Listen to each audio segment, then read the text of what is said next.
Hello mga bebs! Welcome to my YouTube channel, Joby Manaloto Vlog.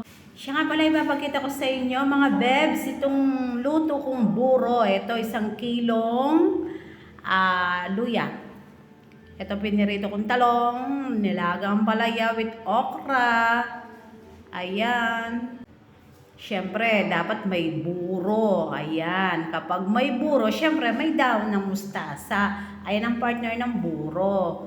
O diba? Tsaka nagluto nga pala ako ng konting ito, ang masarap kong luto na kare-kare. O diba? Ang daming peanut butter. Masarap ang luto kong yan. Kaya lang konti lang siya. Mga bebs. O ito, lalagay ko na yung buro. Nagtataka kayo mga bebs, bakit ang dami-dami kong lutong buro? Siyempre, marami kaming kakain.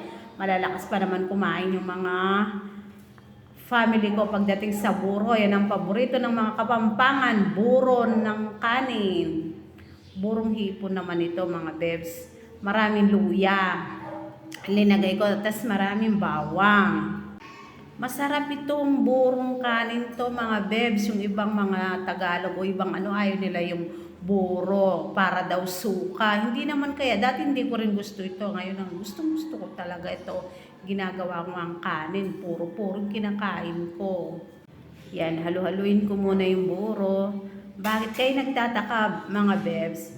Siyempre, bakit aswit nilalagay ko? Kung di nyo naitatanong mga bebs, kaya aswiting linagay ko kasi wala na akong mabiling kamatis sa mga tindahan. Kaya ito, pampakulay na lang yung aswite. O di ba nakatipid ka pa, masarap pa. Para naman may kulay yung buro. Buto ng aswite ito mga bebs, para may kulay. O di ba laki ng tinipid ko. Pero mas masarap sana kung may kamatis, kaso walang kamatis. Pwede na rin to, nasa pagluluto lang naman. Diskarte lang yan. Halo-haluin ko, tapos lagyan ko lang ng konting asin, betsin. Yan hanggang sa pakuluin ko ng pakuluin, palambutin. Ayan. Hindi siya malansa mga bebs dahil marami siyang mga luya. Sarap ng gulay ko, oh.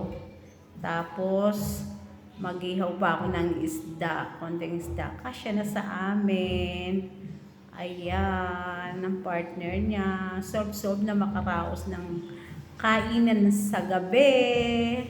Masaya pagka marami, kahit ano lang yung hapag sa pagkainan, mga bebs. Thank you for watching, mga bebs. Follow nga pala ninyo ako sa FB account ko, Joby Manaloto.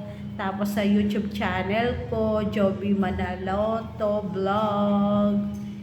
I-like, i-share, i-comment. Mga bebs, salamat sa mga nanonood.